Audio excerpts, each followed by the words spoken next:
Bonjour Thierry. Bonjour David. Alors Thierry, merci beaucoup d'avoir gentiment accepté de répondre à mes questions. Thierry Janssen, donc vous êtes un accompagnant psychospirituel belge. Vous avez été chirurgien urologue jusqu'en 1998 avant de partir à la recherche d'une médecine plus globale, intégrant la dimension psychique et spirituelle de l'être humain. Vous l'avez, semble-t-il, trouvé à Miami, et plus précisément à la Barbara Brennan School of Healing, où vous avez étudié la médecine corps-esprit. On va faire un saut quantique dans le présent pour dire que maintenant, vous avez créé une école qui s'appelle l'école de la posture juste, faisant écho à votre dernier ouvrage, La posture juste, justement, paru en 2020. Dans cette école, dont le lien se trouve dans la description de la vidéo, vous proposez tout un tas de parcours de formation, dont certains à distance notamment, et un parcours, le parcours le plus complet, c'est un parcours a priori en 3 ans d'initiation et d'accompagnement à la posture juste. La première année étant focalisée sur la présence à soi, la deuxième sur la présence à l'autre, et la troisième sur la présence juste et thérapeutique. Thierry, est-ce que c'est à peu près complet sur ce que vous êtes et ce que vous faites? Vous voulez ajouter quelque chose? Ah, sur ce que je suis, ça ne dit rien. Je m'en doute un peu. Ce que je fais, oui. J'espère bien, j'espère bien. Mais on fait beaucoup de choses dans sa vie. Mais ce qui compte, c'est pourquoi on les fait, qui habite l'action. Et ça, voilà, c'est pas dans l'énumération des actions. Et je me méfie en particulier dans le monde psychologique et spirituel, où il y a parfois des gens qui habitent leurs actions d'une drôle de façon. Je veux dire par là qu'ils ne sont pas tout à fait en cohérence avec le propos. Et peut-être que si je devais me définir là, ça serait de dire je suis en recherche de cette cohérence, de rester aligné par rapport à ce qui me paraît vraiment essentiel. Et donc, ça donne du sens à ma vie. Et puis après, ce que je fais, ben, ce ne sont que voilà, des circonstances. Mais le reste, c'est de servir l'essentiel, en fait. Et donc, de servir la vie, d'essayer de comprendre ce qu'elle nous demande pour rester en lien avec elle et y participer le mieux possible. C'est un beau résumé. Avant de commencer les 5 questions, je voulais juste vous remercier vraiment parce que je tiens à le dire publiquement, entre guillemets, on n'est pas au journal de 20 heures, mais je le dis quand même. Je voulais vous remercier sincèrement parce que vous êtes parmi les premiers à avoir répondu à mon invitation il y a déjà quelques mois maintenant. Et j'avais 2-3 abonnés sur ma chaîne. Donc, vous avez spontanément dit oui et je voulais vraiment vous en remercier parce que vous êtes très occupé, vous avez une certaine notoriété, donc le fait que vous ayez comme ça gentiment accepté sans vraiment savoir qui j'étais ou ce que je faisais, voilà, j'ai trouvé le geste admirable. Voilà. Mais vous savez, en fait, ça aussi, c'est peut-être, ça parle peut-être de qui je suis. Je suis vivant et la vie dit jamais non. Elle dit d'abord oui. Et donc, moi, je dis toujours oui. Après, je dis oui pour que le lien se fasse et qu'il y ait une possibilité d'une interaction.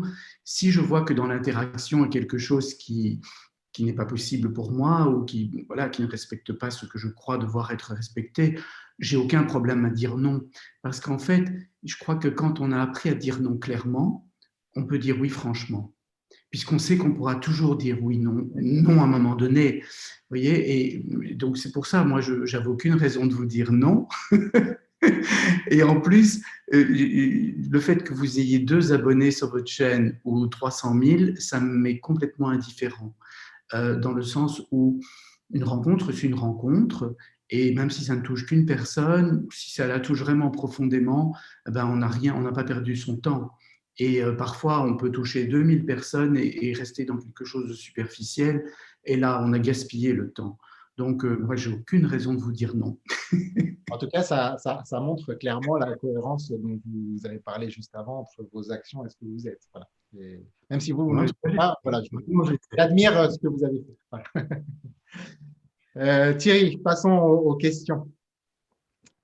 Première question, Thierry, la vie a-t-elle un sens?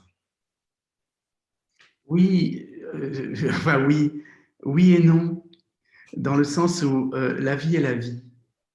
En tout cas, c'est comme ça que je l'aperçois et c'est comme ça que je la vis, c'est-à-dire dans l'acceptation de ce qu'elle est. Et la vie, je ne vais pas dire qu'elle est cruelle, parce que ça, c'est une interprétation mentale euh, pour juger de ce qu'est la vie. Mais je pourrais dire que la vie peut être très crue, mais elle n'a pas d'intention négative à notre égard, mais elle est contrastée, elle peut même être vraiment abrupte, donc violente, ou elle peut être ressentie comme violente, et je crois qu'il faut pouvoir l'accepter telle qu'elle est. Alors, a-t-elle du sens ou pas? Elle a le sens de la vie. Et je crois que quand on essaie de comprendre l'esprit de la vie, ce qui est pour moi le sens de la spiritualité, quand on essaie de comprendre les lois de la vie, on se rend compte que la vie n'a de cesse que de vouloir faire de la vie, de perpétuer cette vie, d'en créer plus. Et encore faut-il comprendre comment s'ajuster à ça. Et souvent, nous, avec notre mental, nous voulons autre chose. Alors on dit la vie n'a pas de sens, quand ça ne va pas dans le sens où nous voulons que ça aille. Mais en même temps, euh, peut-être que ce qui compte, c'est de se demander quel sens nous allons donner à notre vie. Et c'est en ce sens-là, j'aime cette phrase de Viktor Frankl, hein, qui disait, quand il était dans les camps de concentration, vous savez, savoir si la vie avait un sens ou pas, ce n'était pas très important. Ce qui comptait, c'est de savoir quel sens nous allions donner à notre existence dans ces circonstances-là. Et comment on allait rester vivant et participer à ce vivant. Donc voilà, c'est comme ça que moi je réponds à la question du sens. Hein. Il n'y a peut-être pas un sens préétabli, il y a savoir comment aller dans le sens de la vie, vers toujours plus de vie. Toujours plus de vie. Ok. Ça me va comme réponse. Passons à la deuxième question. 4 lettres. Dieu pour vous, c'est? Ah, alors Dieu, c'est un concept assez personnel dont je me méfie beaucoup.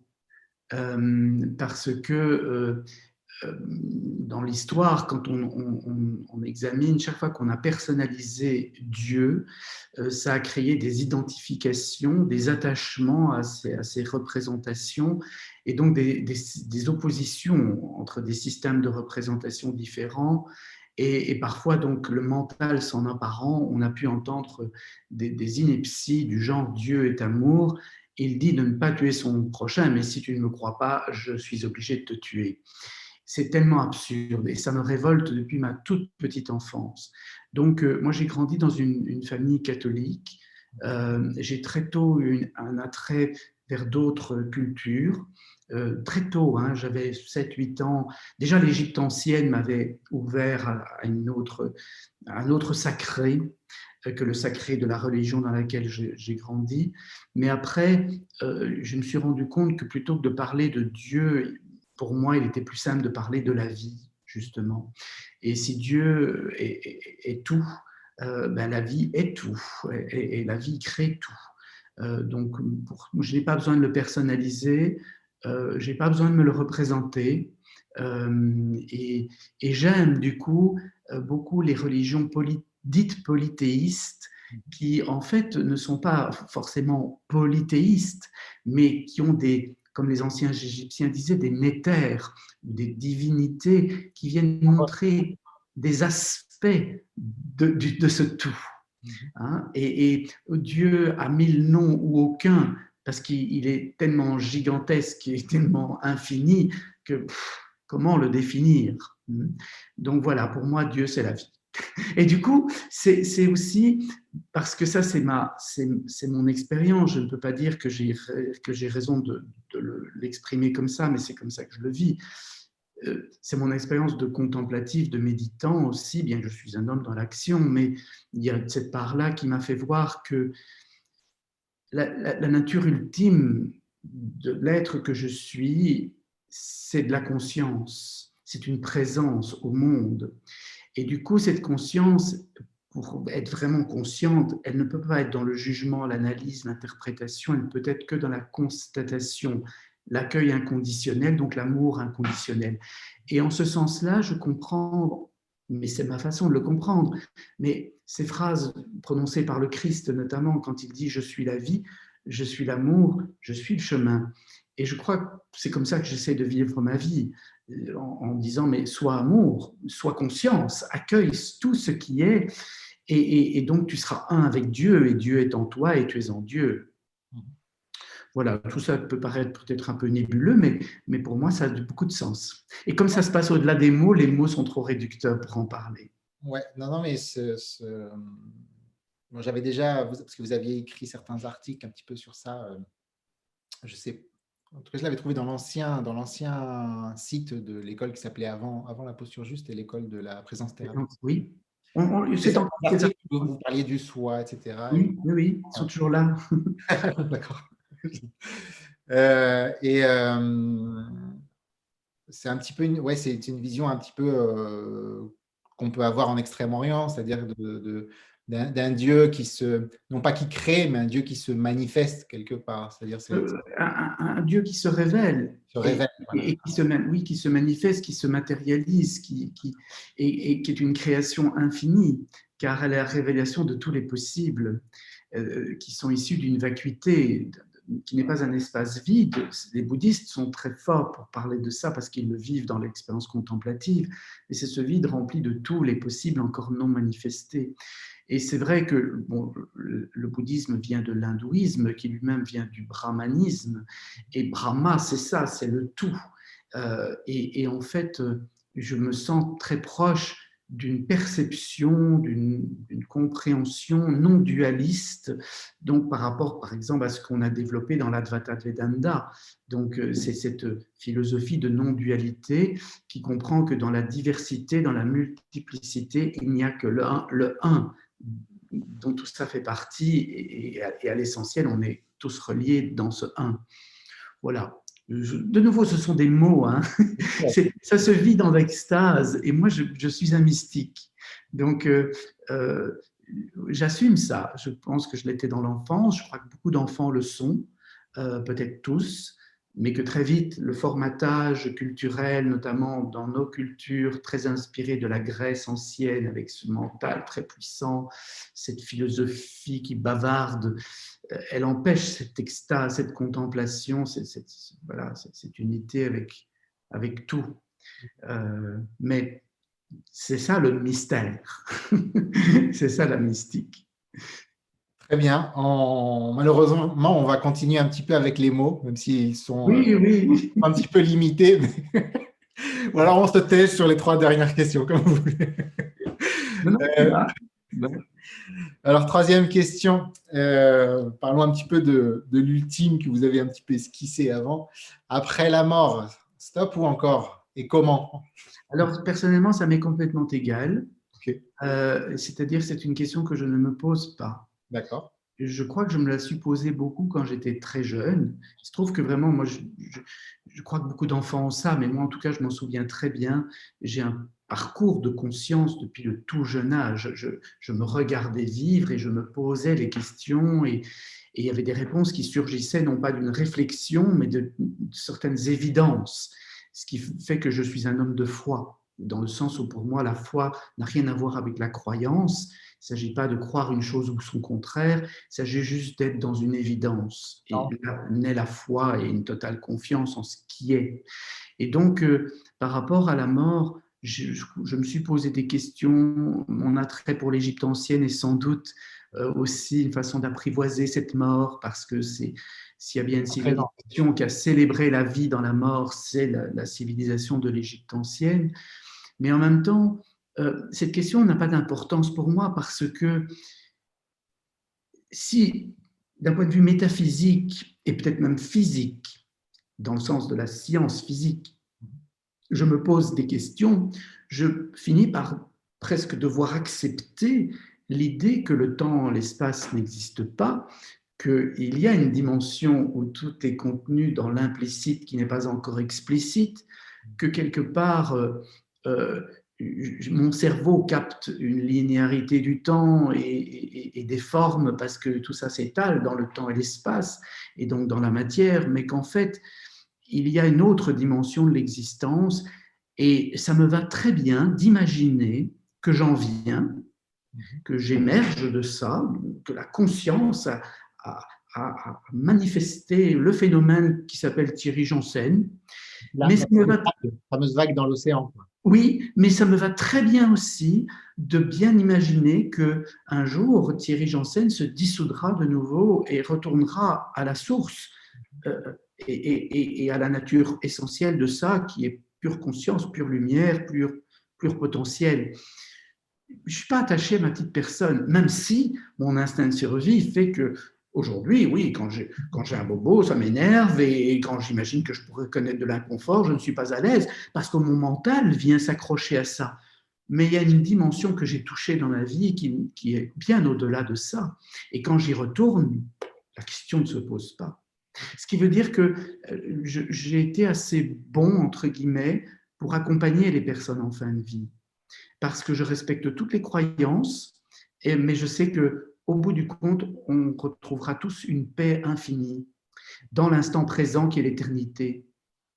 Et s'endormir dans l'instant présent, c'est s'endormir dans cette éternité, une paix infinie, et où on est totalement débarrassé des préoccupations de sa petite personne. Alors, puisqu'on parle de qu'est-ce qui se passe après la mort, je ne peux pas non plus nier ou balayer comme ça d'un revers de main ce que les anciens Égyptiens, par exemple, à travers leur livre des morts, qui n'était pas un livre des morts, ça s'appelait le livre pour sortir au jour, mais aussi le Bardo Todol ou toute l'idée du purgatoire, de l'enfer ou du paradis dans la mystique chrétienne, etc. En fait, je ne peux pas nier ça. Donc, il est possible, si je veux commencer à expliquer, que quand je vais mourir, en fonction du degré d'attachement que mon mental aura créé à ce que je crois être la seule réalité et finalité, c'est Thierry Janssen, eh bien, je risque de rester à ce niveau-là de l'information. Et donc, que c'est une question de vibration, de fréquence, et puisque tout est information, tout est énergie, mais tout est matière, parce que l'information et l'énergie se manifestent à travers la matière, que tout ça est interchangeable, je peux imaginer qu'on puisse avoir après la mort des formes d'existence encore sous forme de Intermédiaire. fantômes, que je puisse communiquer avec des morts. Je peux tout à fait imaginer ça, ça ne me paraît pas étrange, mais je sais aussi que tout au bout, il n'y a plus que de la lumière. En tout cas, j'aime pas dire je sais ça, c'est en tout cas la vision que j'en ai. Après, c'est peut-être ma façon de me rassurer, mais je ne sais pas. Et je m'en fiche, en fait, de savoir ou pas. Parce que personne ne saura jamais. Et c'est peut-être ça la merveille de l'histoire. Exactement. Bon, comme on s'en fiche, on va passer à la quatrième question. Hein. Quatrième question, un personnage spirituel qui vous a marqué. Alors, je ne sais pas.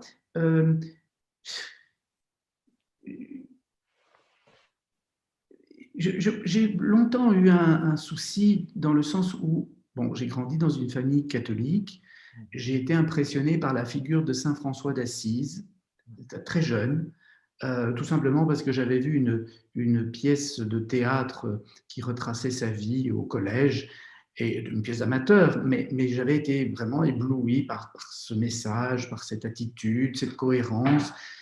Donc oui, bien sûr, Saint François d'Assise, c'est certain, mais euh,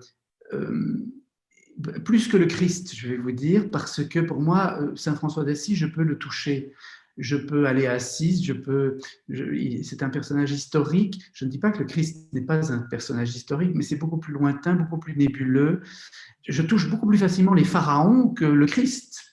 Oui, parce que les pharaons, ils restent des momies. Vous voyez, donc, voilà. Et en même temps, c'est la beauté aussi de l'histoire christique, puisqu'elle nous demande une forme de confiance dans l'évidence que ce message vaut toutes les explications qu'on y met autour.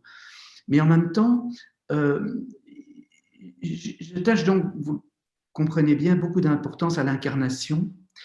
C'est pour ça que l'histoire de qu'est-ce qu'il y a après la vie m'intéresse peu, parce que c'est ici et maintenant. Non pas que je sois un matérialiste et un athée, mais quelque part, c'est ici et maintenant que je peux changer le passé en le guérissant et que je peux changer le futur en ne le reproduisant pas, ce passé. Donc, du coup, je suis aussi très attiré par des figures qui se sont manifestées dans quelque chose de très incarné et alors plus proche de nous. Moi, je dirais le Mahatma Gandhi, Martin Luther King, parce que ce sont des êtres auxquels je peux m'identifier. non pas me comparer, parce que je n'ai pas cette envergure et sans doute cette abnégation, mais je pense qu'il y a des hommes comme ça, des hommes et des femmes, hein, des êtres humains, qui ont vraiment pu s'oublier à ce point-là.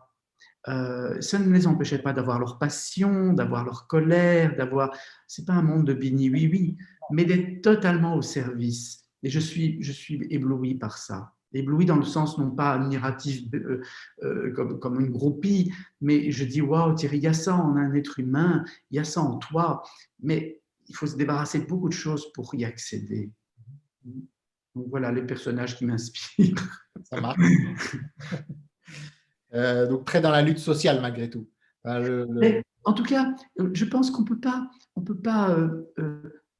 dire qu'on est un être spirituel si on n'est pas un être social. Ou alors on est dans une spiritualité totalement désincarnée, une spiritualité d'idées. Et alors on est capable de dire Dieu est amour, il ne dit pas tuer son prochain et de tuer. La seule vraie spiritualité, elle est inscrite dans le corps, dans l'action à travers ce corps et en lien avec les autres, les humains, mais aussi les animaux et tout le vivant, le monde dans lequel nous vivons. Et du coup, oui, bien sûr, ça a une dimension sociale et je suis impressionné de voir des êtres qui, dans la société, peuvent venir montrer ça. Vraiment, oui. Très bien, merci beaucoup. On arrive déjà à la dernière question, 5e question. Le livre et ou le film que vous recommanderiez à un ami en perte de sens? Oh, le livre, il y a sûrement des très beaux films, ça me vient pas comme ça au moment où je réponds à la question, mais ça va peut-être venir pendant que je réponds à la question. Mais en tout cas, il y a un livre, ça c'est sûr, je l'ai offert souvent, qui est écrit par Viktor Frankl. Viktor Frankl, c'était un psychiatre autrichien, juif, qui vivait à Vienne au moment de la Seconde Guerre mondiale, au début de la Seconde Guerre mondiale, et parce que juif, il a été déporté, enfermé en camp de concentration pendant tout le temps de la guerre. Et il a eu une attitude, justement, voilà quelqu'un d'incarné, hein, où il a commencé à regarder ce qui se passait autour de lui. Et il avait constaté que les êtres qui étaient emprisonnés avec lui, qui paraissaient les plus forts, étaient ceux qui mouraient souvent les premiers. Alors que ceux qui paraissaient beaucoup plus malingres, fragiles, survivaient plus longtemps. Et un jour, Frankl tombe malade, il a le typhus, je pense, et il se sent mourir. Il est dans son baraquement, là, et il se rappelle que il s'était dit que peut-être ces êtres qui étaient en apparence plus fragiles étaient des êtres qui n'avaient pas pu développer une action comme ça, très spectaculaire dans le monde, et qui avaient développé une vie intérieure. Et que cette vie intérieure leur avait donné une connexion avec le sens, le but qu'on pouvait donner à sa vie. Et Frankl s'est dit, c'est peut-être ça qui fait vivre, c'est d'avoir un sens, d'avoir un but. Et du coup, malade, il s'est dit, mais moi aussi, il faut que je me retrouve un sens dans cette absurdité, parce que s'il y avait bien un endroit absurde, c'était ces camps de concentration et toute cette guerre. Et en fait, il s'est dit, ce que je suis en train de comprendre, il faut que je reste en vie pour le transmettre, pour l'écrire, Et il a commencé à écrire sur des morceaux de papier, des morceaux de tissu, parce qu'il avait peur de perdre ses idées. Et puis un jour, il raconte qu'il perd ces morceaux de tissu, ces morceaux de papier, parce qu'entre-temps, il est sorti de son mauvais pas de santé. Et alors, il se remotive pour retrouver des morceaux de papier, tout ça. Et puis finalement, à la fin de la guerre, il est libéré, il rentre à Vienne, il découvre que toute sa famille était exterminée, sa femme y compris, et il écrit ce livre magnifique qui s'appelle Man's Search of Meaning, la quête de sens de l'être humain, et qui a été traduit, qui est écrit en 1946, qui est d'une pudeur, mais en même temps, il dit tout. Il est court, précis, concis, il n'est pas froid, il est habité, et il vient nous donner des messages qui sont pour notre temps, parce que les êtres un peu décadents que nous sommes, très gâtés, très endormis dans notre confort, avec un seuil la douleur qui est vraiment très abaissée. Les êtres que nous sommes, voilà, nous sommes les produits d'une époque, d'un rêve d'après-guerre, un rêve d'après-guerre qu'on a construit tous ensemble. Nous risquons d'être très surpris par la crudité de la vie dans les années à venir. Et donc, c'est bien de se rappeler qu'il y a des êtres qui ont vécu ça de la façon la plus abjecte et la plus absurde possible et qui ont traversé en gardant un sens et en se demandant comment servir la vie. Et il y a cette phrase de Frankl qui dit, vous savez, au lieu de se demander qu'est-ce que la vie a fait pour nous, quand on était dans les camps, il fallait se demander, mais qu'est-ce que nous allons faire pour la vie ? Cette vie qui est en nous, qu'on a déjà reçue, et plutôt que se plaindre que la vie ne fait pas exactement ce que nous aimerions, mais qu'est-ce que nous faisons pour elle, nous qui l'avons déjà en nous, hein ? Comment on y participe vraiment et comment on la fait grandir, prospérer, perpétuer. C'est magnifique. Donc oui, à tous les coups, Frankl. Surtout que ce n'est pas un donneur de leçons et qu'il a toute la légitimité pour témoigner. Difficile de trouver meilleur exemple, effectivement. Oui. Et toujours ce sens du service, je pense que ça a parcouru un petit peu tout l'entretien depuis l'introduction jusqu'à la conclusion. Je vois que vous êtes habité par ce sens du service à la vie jusqu'aux exemples que vous prenez. Oui, et tout en étant tout à fait conscient que il y a plein de moments dans ma vie où je ne la sers pas bien, où je ne comprends même pas ce qu'il faut faire, ou que je suis très fort dans le chemin au niveau de ma personnalité, avec mes peurs, mes inhibitions, etc. Mais vous savez, un jour, j'étais à Dharamsala, dans le nord de l'Inde, là où il y a beaucoup de réfugiés tibétains, et parce que je soutiens une association qui aide des réfugiés tibétains, une association créée par Véronique Jeannot qui s'appelle Graines d'avenir. Et en fait, j'étais là-bas avec Véronique Jeannot et on était dans le TCV, les Tibetan Children Village, TCV. C'est là où des enfants orphelins sont élevés par groupe famille de 9-10 enfants autour d'une mère de substitution quelque part. Et quand on rentre dans cet endroit d'élévation, parce qu'on élève l'enfant là, hein, on l'éduque pas simplement, on l'élève, il y a une phrase comme ça qui est écrite à la peinture sur le mur de la cour de récréation et qui dit « apprendre pour servir ». Et c'est magnifique. Effectivement, effectivement. Et servir pour apprendre aussi. Ça peut marcher dans les deux sens, en fait. Oui. Ah, ça, c'est le cadeau qu'on reçoit en retour. C'est que plus on est au service, plus la vie nous apprend ce qu'elle est vraiment et ce que nous pouvons faire pour être plus vivants. Exactement. Toujours si. Pas pour être plus vivants, mais pour la laisser pleinement s'épanouir en nous ou à travers nous. Je pense qu'on peut finir sur cette belle phrase. Merci beaucoup, Thierry. On peut dire au revoir aux auditeurs et puis on se retrouve. Merci beaucoup. À très bientôt. Au revoir.